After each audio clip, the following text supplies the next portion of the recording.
People think there is two types of income, right? There's actively earned income, as in you sell your labor, maybe per hour or maybe per project. And there is passive income, as in you've got a lot of capital, you put this into something and that something generates a return. So that's what most people think about, right? They think about active income, passive income, and you fall on either side. I believe that a lot of what people consider passive income is still active income. It's simply just levered active income. As in, instead of getting paid by the hour and getting paid a fixed amount, you're getting paid a relative return to what you put in. And that makes the thing interesting, right? If you've got already a lot of capital, then 10% additionally on that capital matters a lot.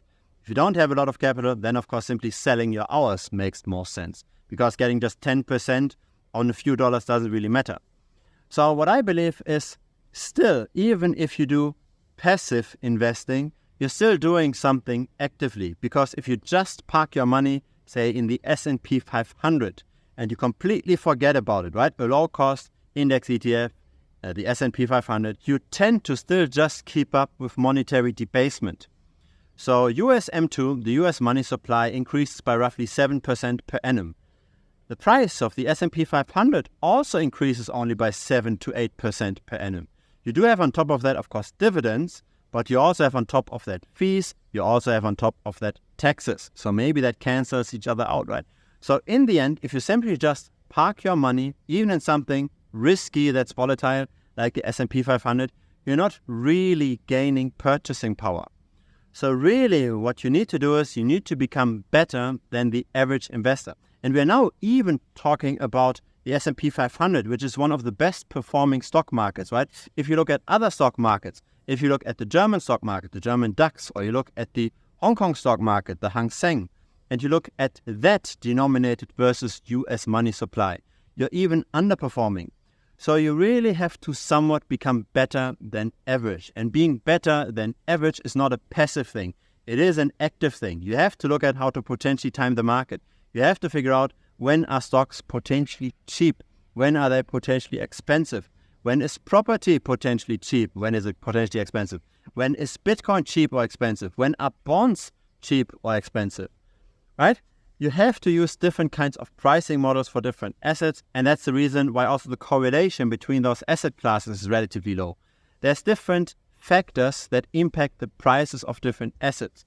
For example, for the bond market, it's mainly just the anticipated interest rate, right? When people anticipate interest rates to go down, then long-term government bonds will go up, and vice versa. When people think that interest rates will continue to rise, then long-term government bonds go down. Now with property, there's a lot of different considerations. There's political considerations, as in how will the taxes develop. There's interest rates considerations, of course, as well. There's affordability considerations. There is return on investment considerations. So what's the rental yield?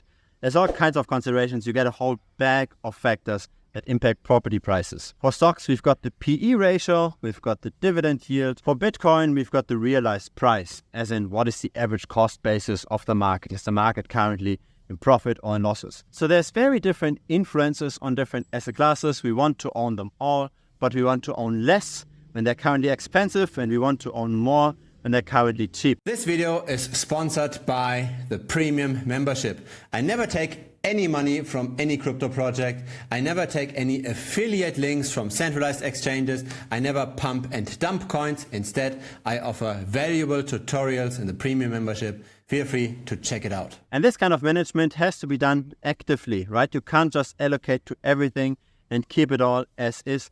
You have to time the market somewhat in order to beat the market, in order to beat monetary expansion. This is, I believe, also the reason why my generation and the next generation gets into more and more risky assets, into riskier and riskier assets. Because in the early days, right, like 40, 50 years ago, people simply just owned a 40-60 portfolio. People simply just owned 40% bonds and 60% stocks. And the stocks were just your random average S&P 500 stock. What then happened is that people started dismissing the bonds because people felt that monetary expansion was faster than whatever the bonds would return in coupon payments.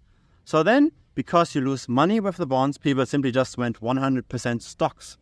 But what then happened is, because most stocks also underperform just the overall index, that people either buy the index, or if they do buy individual stocks, they get into something that can beat the index, right? They get into, say, Tesla or Nvidia or Google or Microsoft, right? Something that tends to grow faster than just the average economy, because you've got the scalability effects of tech, right? You don't have a lot of marginal costs for growing your business. So tech stocks tend to grow faster, they tend to scale better, and that's why then a lot of capital flows into the tech stocks. And because a lot of people simply just concentrate their wealth in tech stocks, that then becomes a self-fulfilling prophecy, and the tech stocks outperform. And nobody's interested in bonds anymore, right? And what happens then? Then people consider buying Bitcoin and potentially even altcoins, right? So over the generations, money concentrates in fewer and fewer places, and returns are more and more concentrated. So the investing game itself becomes harder. It's not active income versus passive income. There is no thing such as passive income, because the monetary debasement is super fast with the 7% per annum. You still have to manage this actively. That's my strong opinion. You have to at least rebalance your portfolio based on what you currently see as cheap versus expensive. Bonds, for example, currently, in my opinion, are super cheap, long-term government bonds. When interest rates go down, then long-term government bonds are likely going to outperform. Bitcoin, on the other hand, and this is the Bitcoin Strategy channel, right? Bitcoin, on the other hand, I see as currently rather expensive. Most people are more than 2x in profit. The realized price is at half of the current price. And so nobody will make those calls perfectly, but we just have to be directionally correct over the medium to long term. We do need to take advantage of price dips. If something is crashing and you believe that this asset will still be around in 10 or 20 years, and simply buy that crash, right? Buy it with the funds that you have in other assets that appreciated during the same time. Again, because there is very little correlation across asset classes. Capital will never magically flow to us. We always have to put in effort. You either get simply just rewarded for this in a fixed dollar amount or in a relative return amount. And the relative return amount actually only makes sense once you already have some capital. I believe that's roughly 2 years of income. Once you've got 2 years of income, it does make sense to focus more on generating wealth with the wealth you've already have.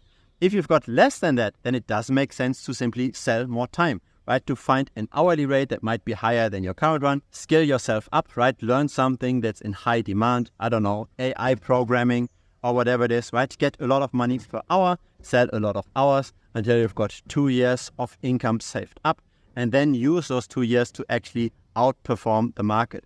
You still have to outperform. You can't just have a 40-60 portfolio split. That kind of approach might have worked in the past. Now it doesn't. The return is very concentrated in a few pockets of this world.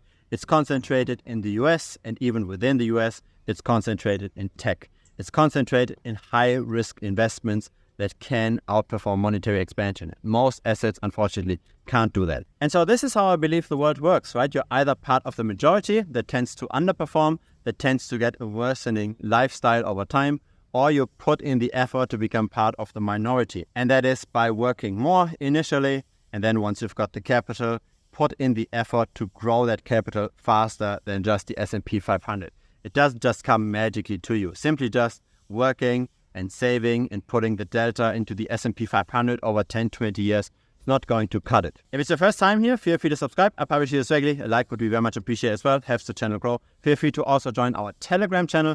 There's a Telegram link down below. It's 100% free. Feel free to join us. Looking forward to chatting with you over there. Cheers.